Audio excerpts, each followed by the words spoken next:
First of all, wakunduka omwana kwamesa na omwana kwamesa tole live imiasana ya CTV na is another exclusive episode toko wataka igorea Van Quiz ambaye ni msanii ambaye alikuwepo anafanya vizuri sana, lakini kibahati mbaya ametuaga Van Quiz. Kwa hivyo cha kwanza ningependa sana kuambia wana familia kabisa Makiwa familia Van Quiz na marafiki pia na sisi wasanii, hakika imetumiza sana. Cha pili ningependa niende moja kwa moja singenjura ki hapa kuna pale tunajikoroga, sababu hapo hivyo ukiangalia mtandaoni wana content wameanza kuleta mapiganisho, wanaanza kutupiganisha vichwa hapa wakati wanasema ati kifo cha Van Quiz kinahusishwa na Mansango juu ya kudelete ngoma nisijui kudelete ngoma zake pale YouTube sijui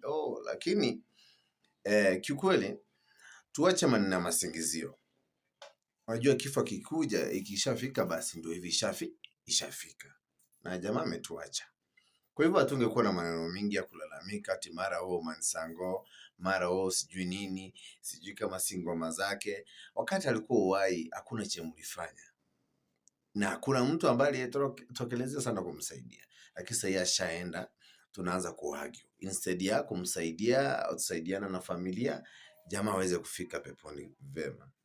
Guys, kwa hivyo mkisema ati sijui Mansango ndio amefanya shughuli zote, hakika hapo sipelekana na nyinyi kabisa na nitawaambia ni uongo. Alafu kuna mwingine pia sijui nitoke mto ambaye inasemekana kwamba anamtetea Mansango kwa sababu ya nini?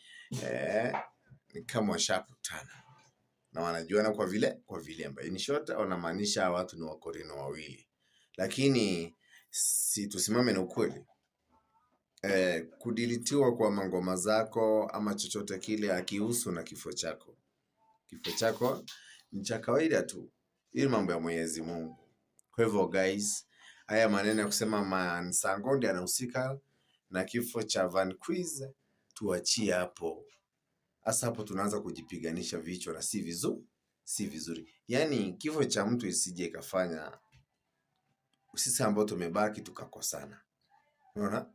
So wale ambao mnaingilia Mansango tuachie hapo, na hiyo useme sijui tuseme hiyo maneno mengi yanatamba tuachie hapo ifike ukingo, sivyo? Tu focus na vitu vingine za maana. Na kingine ningependa sana wasanii mjiangalie kwa maneno ya management wakati una manage channel zako. Jiangalie sana na ujue secret ni wewe peke yako unaijua. Kwa hivyo guys, huyu ni omwana kwamesa na naambia wana familia wa Van Quiz poleni sana na Makiwa.